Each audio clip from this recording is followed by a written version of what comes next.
Hello বন্ধুরা, welcome to Sharmistha cooks. আশা করি রবিবার খুব ভালো কাটছে। আর এই রবিবারের জন্য একটা স্পেশাল রেসিপি আজকে আপনাদের সাথে শেয়ার করব। সেটা হলো চিকেন মশালা ফ্রাই।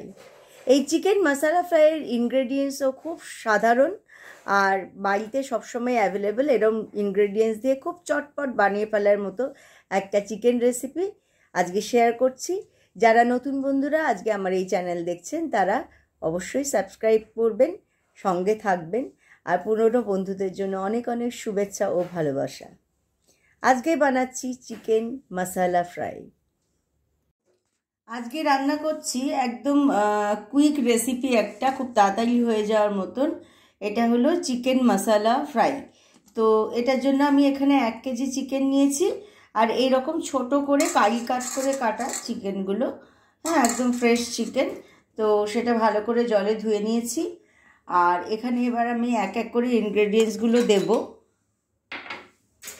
এখন এটা ম্যারিনেশনের পর্যায়ে রয়েছে আর কি। ম্যারিনেশন করার জন্য ইনগ্রেডিয়েন্টসগুলো দেব। ফার্স্টে এটা দিলাম হলো জিঞ্জার গার্লিক পেস্ট,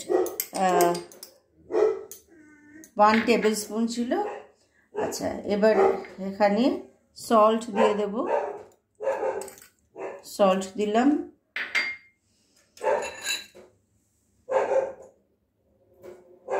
এবার দিচ্ছি এই পরিমাণ, মানে এখানে 2 টেবিল স্পুন টক দই,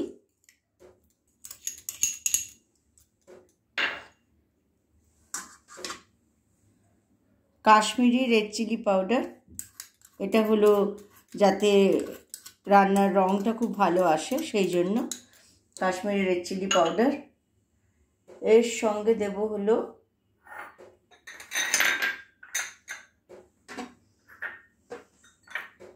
চপ করা গ্রিন চিলি,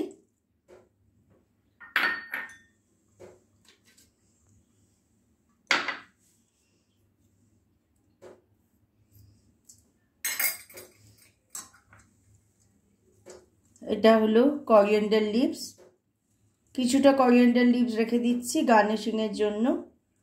ধনে পাতা, একদম তাজা ধনে পাতা। আর দেব হলো, যেহেতু দই দিয়েছি, খুব সামান্য একটু লেবুর রস দেব, হ্যাঁ, মানে জাস্ট একটু স্কুইজ করে সামান্য লেবুর রস দেব। যেহেতু আমি ইয়োগার্ট দিয়েছি, টক দই দিয়েছি, সেই জন্য না, অল্প ছোট একটা পিসের জুসটা দিলাম। আর হলো এটা কাসুরি মেথি, 1 টেবিল স্পুন কাসুরি মেথি দিচ্ছি। কাসুরি মেথি দিলে তো তার একটা খুব সুন্দর ফ্লেভার হয়, আমাদের সবারই জানা। এবার এখানে আছে হলো 2টো বড়, মানে বড় না, মিডিয়াম সাইজের পেঁয়াজ, যেটা আমি একদম ছোট ছোট করে কেটে নিয়েছি, চপ করে নিয়েছি আর কি, সেটা দিয়ে দিলাম। আর দেব সর্ষের তেল, এখানে 1.5 টেবিল স্পুন সর্ষের তেল আছে, সেটা দিয়ে দিচ্ছি। আপনারা ইচ্ছা হলে রান্নাটা সানফ্লাওয়ার অয়েল বা যে কোনো সাদা তেলে করতে পারেন। সর্ষের তেলের ফ্লেভারটাই আমাদের ভালো লাগে, সেই জন্য সর্ষের তেলটাই আমি দিলাম। এইবার এই যে সমস্ত ইনগ্রেডিয়েন্টসগুলো দিয়ে এই চিকেনটাকে ভালো করে ম্যারিনেশন করতে হবে। এই সব ইনগ্রেডিয়েন্টস দিয়ে একসাথে এটাকে মেখে রাখবো।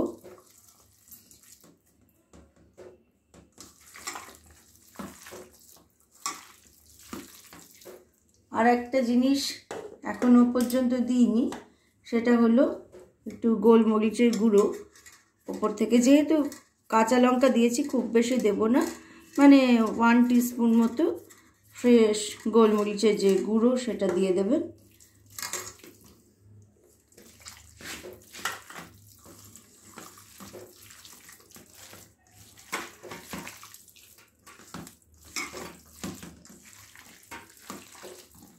এইভাবে ভালো করে এটাকে মাখিয়ে রাখছি।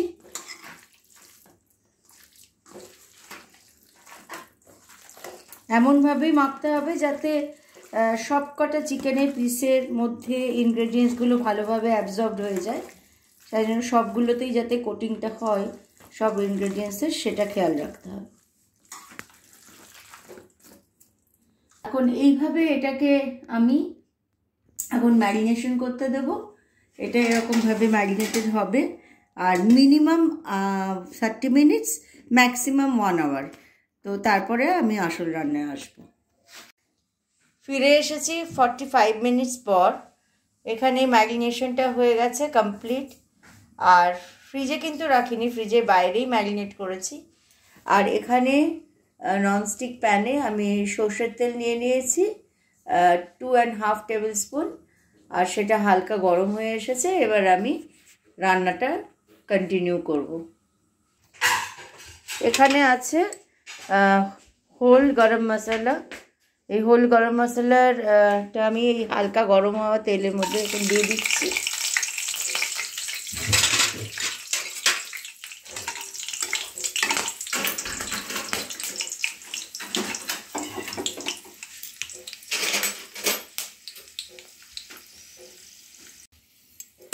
আর এইবার এই যে ম্যারিনেটেড যে চিকেনটা, সেটা দিয়ে দেব কড়াইয়ের মধ্যে। ফ্লেমটা কমিয়ে দিয়েছি, গ্যাসের ফ্লেমটাকে কমিয়ে দিতে হবে। এখন আমি অল্প করে করে সার্ভিং স্পুনে করে তুলে দিচ্ছি, যাতে ছড়িয়ে ছিটিয়ে না যায়।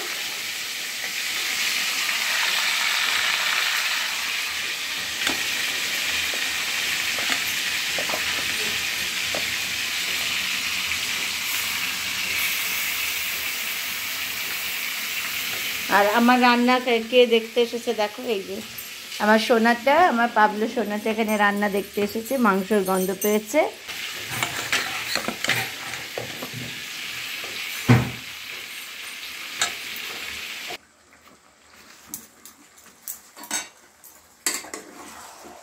এবার আমি কড়াই ভালো করে এটাকে তেলের সঙ্গে মিশিয়ে দেব।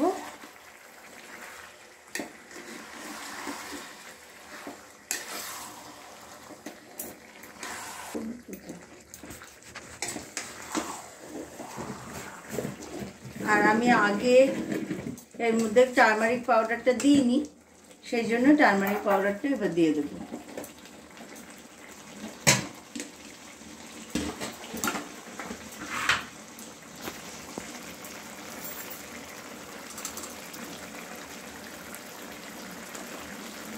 One teaspoon turmeric powder add করে দিলাম।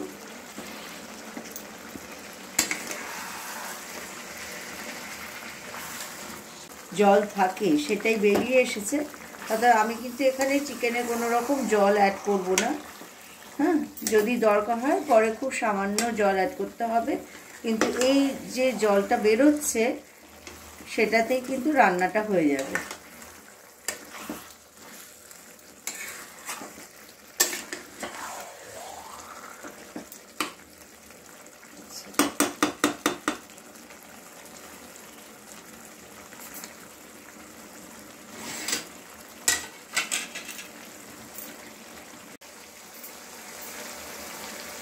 এবার দিচ্ছি ধনে গুঁড়ো, মানে করিয়েন্ডার পাউডার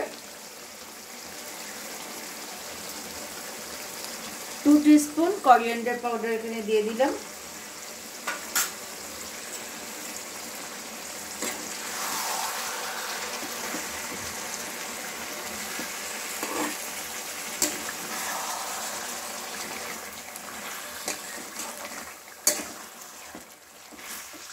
এই রেসিপিটা খুব তাড়াতাড়ি রান্না হয়ে যায় এবং বেশিক্ষণ ম্যারিনেশন মানে আধ ঘন্টা মিনিমাম হলেই চলে।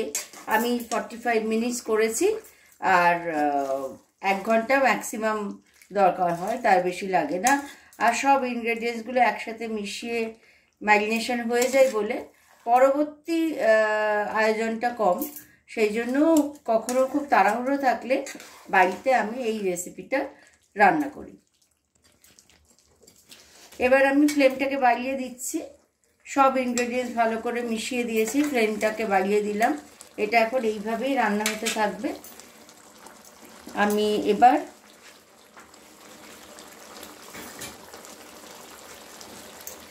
লিডটা দিয়ে দেব, আর ফ্লেমটাকে মিডিয়াম ফ্লেমে রেখেছি। এইভাবে এটা রান্না হবে। আমি ফিরে আসবো আবার 10 মিনিট বাদে। ফিরে এলাম ঠিক 10 মিনিট বাদে। যেহেতু এটা আগের থেকে ম্যারিনেট করা ছিল, বেশি টাইম লাগার কথা নয়। তো আপনারা যখন করবেন নিজেরা একটু বুঝে নেবেন, 10 মিনিটের জায়গায় 15 মিনিট লাগতে পারে কখনো রান্নায়। তো আমার এখানে কিন্তু মাংসটা অলরেডি বয়েল হয়ে গেছে এবং খুব সুন্দর একটা গন্ধ বেরোচ্ছে। আমি অবশ্য মাঝে মধ্যে একটু ফ্লিপ করে দিয়েছি। তো রান্না অলরেডি কমপ্লিট। এবার একটু ফ্লেমটা বাড়িয়ে দিচ্ছি। আমার quick recipe chicken masala fry ready. Fry এই জন্যই বলা হলো যেহেতু এখানে আর কোনো রকম জল অ্যাড করতে হলো না, সেই জন্য this is called chicken masala fry. Otherwise একটু হালকা গ্রেভি আপনারা রাখতেই পারেন, কারণ যদি গরম প্লেন রাইস দিয়ে খান তাহলে হালকা গ্রেভি রাখবে। আর যদি তন্দুরি রুটি আর যে কোনো রকম আপনার পছন্দ মতো যে কোনো রকম ব্রেড দিয়ে খেলে তাহলে অতটা গ্রেভি থাকবে না।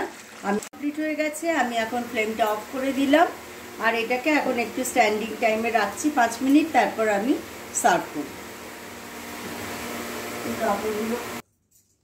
গরম গরম চিকেন মশলা ফ্রাই রেডি। আমি একটু চপড করিয়েন্ডার লিভস আর 2টো গ্রিন চিলি দিয়ে গার্নিশ করেছি।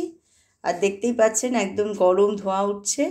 এই রেসিপিটা যেমন তাড়াতাড়ি রান্না হয়ে যায়, তেমনি প্লেন রাইস, ফ্রাইড রাইস এবং যে কোনো রকম ব্রেড আপনার পছন্দ মতো সব কিছুর সঙ্গে এনজয় করতে পারবেন।